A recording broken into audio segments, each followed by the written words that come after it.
اللهم صل على محمد وآل محمد. بسم الله الرحمن الرحيم.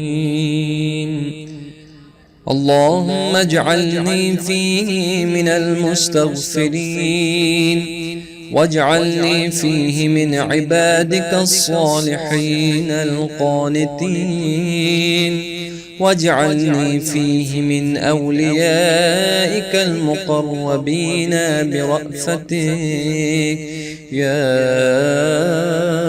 أرحم الراحمين.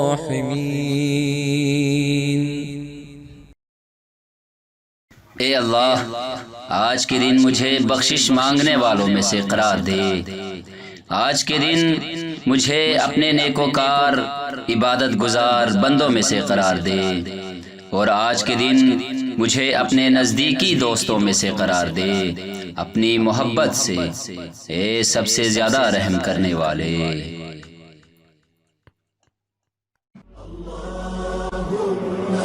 صلي وسلم وزد وبارك